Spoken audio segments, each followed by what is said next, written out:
A woman opened a handbag she bought from the flea market and saw a piece of paper inside it. "What is this?" she said and pulled it out. Little did she know that the message written on it would lead her to something unexpected. "Look, Nick. This bag is as good as new." Jane pointed towards a cart full of bags in the flea market. Jane and Nick were visiting the flea market a week before their second wedding anniversary.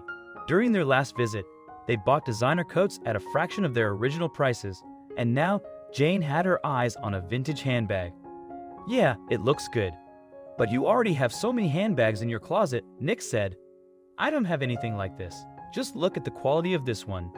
Jane slid her hand over the handbag. Nick looked at his wife and shook his head. "We aren't buying this, Jane," he said. Standing beside the cart of bags, Jane and Nick began to quarrel. The tall, muscular cart owner stared at Nick while his wife stood behind him.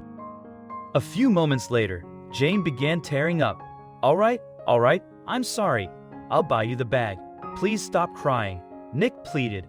"How much is this for?" Nick asked the shopkeeper. The shopkeeper's wife looked at Nick, but she didn't say anything. Once the shopkeeper revealed the price, Nick slid his wallet out of his pocket and handed him the cash. However, while standing near the cart, Nick sensed something unusual. He felt the shopkeeper's wife wanted to say something, but she stood still and stared at him. "Can I help you with something?" Nick asked the fragile woman. "She can't speak," the shopkeeper replied sternly. "She is mute." "Oh, okay." Nick smiled at the man. Before leaving the cart, Nick noticed the shopkeeper's wife move her lips to say something. However, Nick left the cart because Jane said she wanted to reach home as soon as possible. After reaching home, Jane freshened up and sat on the bed to open her new possession. "This is so beautiful," she said, while unzipping the main pocket. Her smile suddenly faded when she saw a piece of paper inside the bag. "What's this?" she wondered while pulling it out. She unfolded the paper and read what was written on it. "Help me. As soon as possible." Jane read. "Hey, Nick, see what I found here," she called her husband from the other room. "What is it, honey?" Nick asked worriedly. Then, Jane handed the note to him and told him she found it inside the bag. Nick's eyebrows furrowed and his eyes widened after reading the text because he thought he knew who must have written it. "It's the woman. She wanted to say something," Nick told Jane. "Which woman?" Jane asked. "The shopkeeper's wife," Nick said. "Didn't you notice she moved her lips to say something before we left? But the man said she couldn't speak, Nick?" Jane shrugged. "You're overthinking." "No, Jane," Nick shook his head. "I know this message is from her. She needs our help." Nick picked up the handbag and put the note inside it. "I'm going back to the flea market to help the woman. I'm sure she's in trouble and needs us, Jane," he said. "Okay, honey," Jane hugged her husband. "Be safe." Nick drove back to the flea market and searched for the shopkeeper. Unfortunately, the man and his wife weren't there anymore. When he asked the other shopkeepers about the couple, he learned they had left for home. Should I tell them about the note? Nick wondered. Instead of revealing what he found inside the handbag, Nick asked the other shopkeepers about the couple. "Did you ever see them fight in the market?" Nick asked. All the shopkeepers shook their heads, but Nick felt they were hiding something from him. He thought they were afraid of telling the truth. "Can you give me their address? I found something precious inside this bag and want to return it to them," Nick lied. Out of all the salesmen, only one person came forward and told Nick where the man and his wife lived. "His name is Brad," the shopkeeper told Nick. "Thank you." Nick smiled at the shopkeeper and drove to Brad's home. It was about to get dark when Nick left the flea market, and he had to drive for half an hour to reach Brad's house. The shopkeeper and his wife lived in a trailer parked between bushes on the outskirts of town. "Hey, open the door," Nick shouted. Upon reaching the address, Nick parked his car near the trailer and switched off the headlights. He saw two moving silhouettes through the blinds covering the trailer's window. "It seems like they are fighting," he said.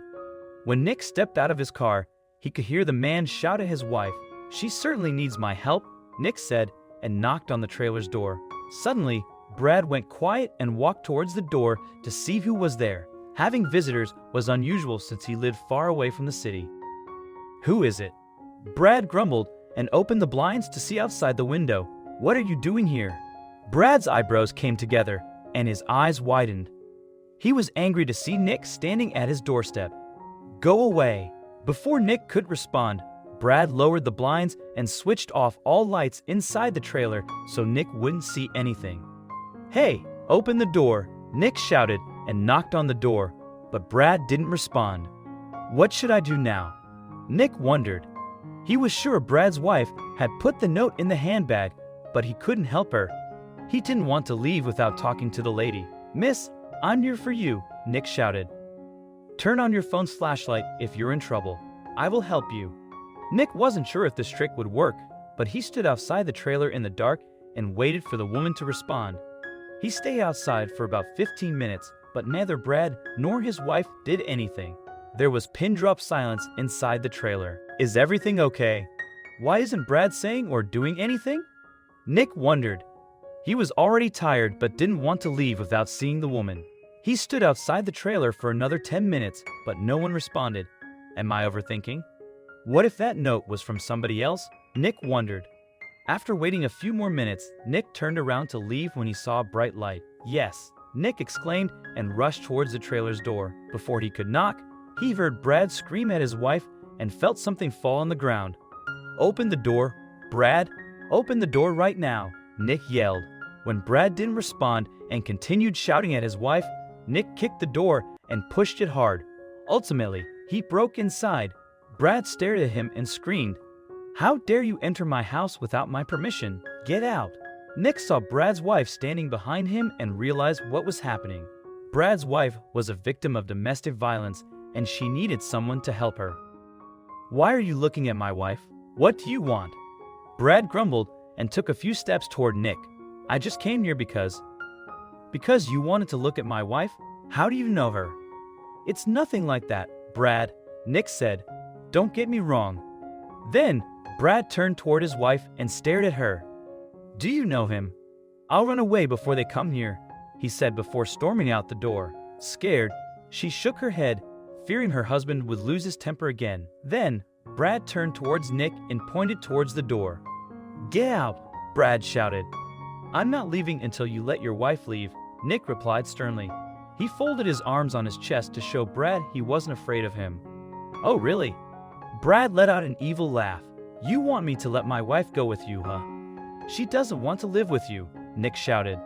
"So now you're going to tell me what my wife wants." Brad gave Nick an angry look and walked towards him. Approaching his trailer, "Did you call the cops?" Brad growled.